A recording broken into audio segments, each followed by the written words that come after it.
pays, c'est du pareil au même. Alors qu'est-ce que ça change? Donnez-moi la différence entre la dépendance et l'indépendance en RD Congo. Oui, souvent nous cherchons à améliorer ce qui est. Nous sacrifions notre temps dans des rétrospectives, mais cela n'est que perte de temps et poursuite du vent. Comprenons qu'ensemble nous devons aspirer à la richesse anthropologique, car le devenir de notre peuple, notre nation, se résume dans la capacité à pouvoir assumer cette réalité dont nos vies dépendent. Allons-y comprendre que nous sommes dans une république démocratique et le seul maître souverain en démocratie, c'est le peuple. Retenez alors qu'un peuple perd sa souveraineté et sa dignité lorsqu'il devient incapable de s'organiser par sa propre autorité et de vivre de ses ressources naturelles. C'est sûr qu'aujourd'hui nous commémorons notre 63e année d'indépendance. Cependant, une question s'impose. Est-ce que nous reflétons cette indépendance? Mais à quoi nous serviront de beaux discours, de belles promesses, si nous ne reflétons que l'envers? Parlons des études au Congo, où après avoir étudié difficilement et dans des conditions inhumaines, on vous exige une expérience professionnelle de 5 ans ou plus pour occuper une fonction, sachant que vous n'en avez pas. Juste une meilleure façon de condamner la jeunesse à ne pas s'épanouir. Ensuite, parlons de l'intellectuel congolais. Lui, il pense que tout va bien dans son pays parce que ses besoins personnels sont satisfaits. Il a du mal à réfléchir quand son ventre est plein.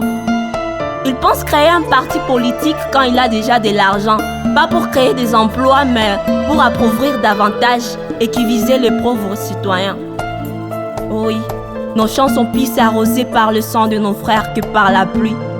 Eh bien, c'est donc le rôle de l'armée est celui de résoudre le conflit, sécuriser les personnes, leur bien défendre le territoire national. Alors pourquoi devons-nous mener la guerre par procuration?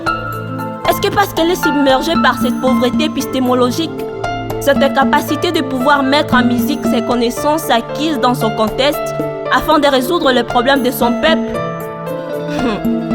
Ce n'est que dans mon pays où le projet commence mais ne s'achève pas, car aucun suivi.